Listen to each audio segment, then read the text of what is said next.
Hello students.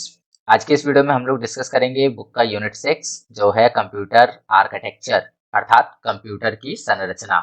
Computer की संरचना के अंतर्गत हम लोग क्या पढ़ेंगे, तो चलिए फटाफट से देख लेते हैं। All types of computer follow A same basic logic structure. जितने भी कंप्यूटर हैं वे सभी के सभी लगभग सेम बेसिक प्रिंसिपल पर ही काम करते हैं। उनका जो स्ट्रक्चर होता है वो लगभग सेम ही होता है। स्ट्रक्चर सेम होने का अर्थ क्या है कि उनके अंदर एक इनपुट यूनिट होगा, उनके अंदर एक सीपीयू होगा, इनपुट यूनिट यहाँ पर होगा, एक सेंट्रल प्रोसेसिंग यूनिट होगी और एक आउटपुट की यूनिट होगी। साथ ही साथ डेटा को स्टोर करके रखने के लिए मेमोरी होगी। और इसी पूरे स्ट्रक्चर को जो है क्या कहा जाता है, कंप्यूटर की संरचना कहा जाता है। इसी पूरे स्ट्रक्चर को कंप्यूटर की संरचना कहा जाता है। क्लियर है? Okay. And perform the following 5 basic operation. और लगभग ये 5 बेसिक ऑपरेशन करते हैं। जैसे कहने का मतलब है कि जितने भी टाइप के कंप्यूटर हैं वे सभी लगभग एक ही स्ट्रक्चर के होते हैं। दुनिया में जितने कंप्यूटर है सबके सबका स्ट्रक्चर लगभग सेम होता है। स्ट्रक्चर का मतलब होता है उनका ढांचा। भले काम करने का तरीका अलग हो सकता है लेकिन उनका जो स्ट्रक्चर है वो एक ही जैसा है। ठीक है। और ये मुख्य रूप से 5 प्रकार के कामों को करते हैं। बेसिकली ये कितने कामों को करते हैं? 5 कामों को करते हैं। ठीक है। For converting raw input data into information useful to their user. ताकि जितने भी रॉ इनपुट डेटा है उनको यूजर के लिए यूजफुल बनाकर इंफॉर्मेशन तैयार कर सके। तो जैसे कहने का मतलब हुआ कि अगर हम कंप्यूटर को यहाँ पर अगर हम कंप्यूटर देखें तो अगर हम कंप्यूटर को कीबोर्ड से या किसी भी इनपुट डिवाइस की मदद से कोई डेटा भेजते हैं तो वो कंप्यूटर के सीपीयू में जाता है। एंड कंप्यूटर के सीपीयू में जाने के बाद यहाँ से प्रोसेस होता हुआ वो यूजर तक मॉनिटर के माध्यम से पहुंचता है। तो जितने भी दुनिया के कंप्यूटर है ना, चाहे वो मोबाइल फोन हो या कोई भी कंप्यूटर हो जिसके अंदर चाहे विंडो का सॉफ्टवेयर हो या फिर मैक का सॉफ्टवेयर हो, कोई भी हो, सबका जो स्ट्रक्चर होता है लगभग सेम होता है। या यूं कहें हर इलेक्ट्रॉनिक डिवाइस जो है कंप्यूटर से रिलेटेड उन सब का स्ट्रक्चर लगभग सेम होता है। उनके अंदर एक इनपुट यूनिट होती है, एक सीपीयू होता है और सीपीयू के अंदर एक मेमोरी होती है ताकि डेटा को स्टोर किया जा सके और एक आउटपुट यूनिट होता है। ठीक है।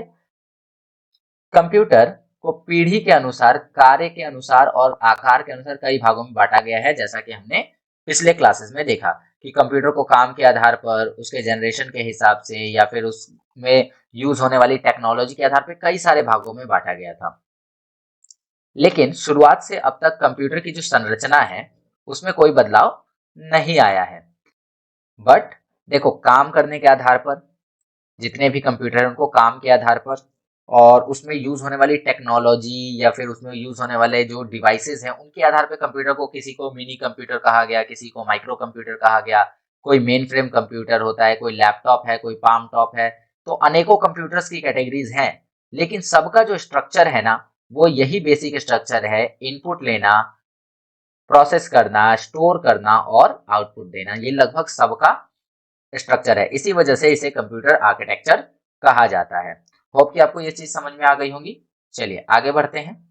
अब हम लोग इन जो भी ये डिवाइसेस हैं इनके थोड़े से डिस्क्रिप्शन की ओर ध्यान दे देते हैं। जैसे कि अगर बात करें सबसे पहला ऑपरेशन, कंप्यूटर 5 प्रकार के ऑपरेशन करता है या 4 प्रकार के जो भी ऑपरेशन करता है देख लेते हैं। सबसे पहला काम जो होता है कंप्यूटर का वो होता है इनपुट को लेना। टेक इनपुट, इनपुट लेना। इनपुट लेने का अर्थ क्या होता है? Process of entering data and instruction into the computer system is called inputting. तो ये आपको पहले से पता है कि अगर हम कंप्यूटर के अंदर डेटा या इंस्ट्रक्शन को डालते हैं तो यह प्रक्रिया जो है इनपुट कहलाती है। इसे हम इनपुट का नाम देते हैं। तो जब भी हम कंप्यूटर के अंदर कोई डेटा या इंस्ट्रक्शन भेजेंगे तो इसी प्रोसेस को इनपुट कहा जाएगा। ठीक है। उसके बाद क्या होगा? उसके बाद स्टोर होगा। उसके बाद डेटा जो है एक मेमोरी में जाकर स्टोर हो जाएगा ताकि वो बाद में हो सकता है कि सीपीयू उस समय फ्री ना हो तो बाद में वो क्या करेगा कि डेटा को प्रोसेसिंग के लिए वहां से भेजा जा सकता है। तो एक स्टोरिंग डिवाइस भी होता है जिसे हम लोग मेमोरी के नाम से जानते हैं। मेमोरी क्या करता है? Save data and instruction so that they are available for processing as when required.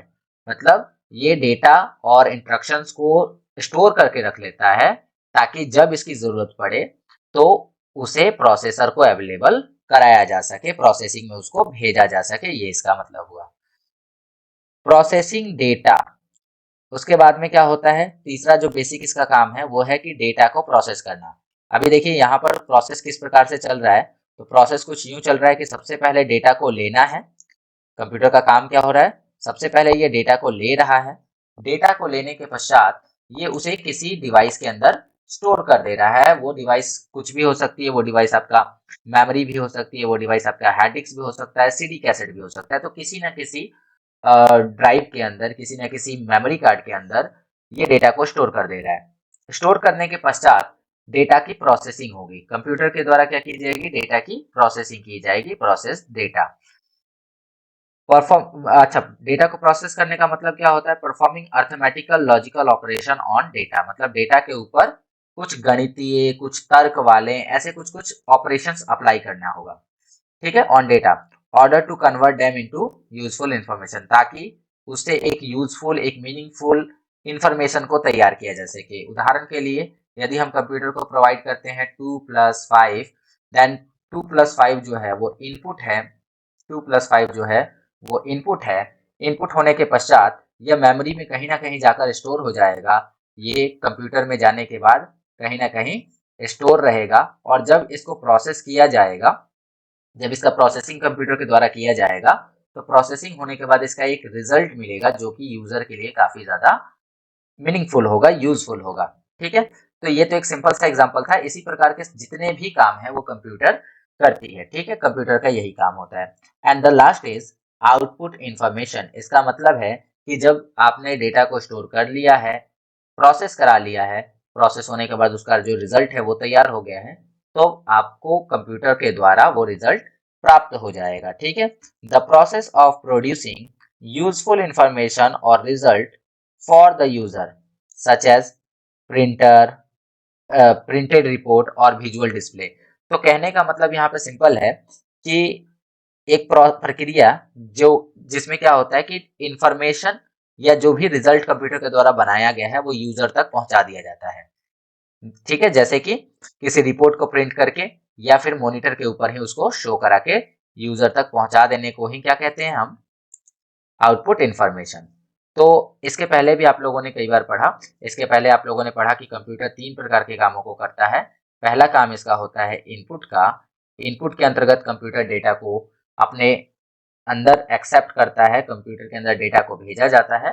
Process का दूसरा पढ़ा आपने, प्रोसेस का, और प्रोसेस के अंतर्गत आपने ये जाना कि जो भी डेटा आपने कंप्यूटर को दिया है उसका एक मीनिंगफुल रिजल्ट बन रहा है कि नहीं, ठीक है। उसके बाद तीसरा क्या हुआ, आउटपुट, जिसके अंतर्गत आपने ये जाना कि जो भी आपने रिजल्ट डेटा या इंस्ट्रक्शन दिया था उसके अकॉर्डिंग उसका आउटपुट क्या बना, ठीक है। उदाहरण के लिए अगर हम माने, उदाहरण के लिए अगर हमने कंप्यूटर को एक छोटा सा कैलकुलेटर का अगर एग्जांपल ले, कंप्यूटर को हमने 5 × 4 - 3 दिया, तो सबसे पहले ये डेटा क्या होगा, सीपीयू के अंदर जाते ही कहीं ना कहीं स्टोर हो जाएगा। कहाँ स्टोर होगा, तो ये सीपीयू में लगी मेमोरी के अंदर, जिसको हम लोग रैम कहते हैं, उसके अंदर जाकर स्टोर हो जाएगा। इसके पश्चात क्या होगा कि इसमें प्रोसेसिंग, कुछ लॉजिक अप्लाई की जाएंगी। कैसे लॉजिक, तो अकॉर्डिंग टू बॉडमास सबसे पहले 5 और 4 का मल्टीप्लाई होगा एंड देन 3 को माइनस किया जाएगा। तो ये इस पे लॉजिक लगाया कंप्यूटर ने, ठीक है। कंप्यूटर ने एक लॉजिक लगाया कि पहले कौन सा काम होना चाहिए और उसके बाद कौन सा काम होना चाहिए, तो ये लॉजिक बना। तो इसका जो रिजल्ट बना फाइनली क्या बना, 20 - 3 = 17।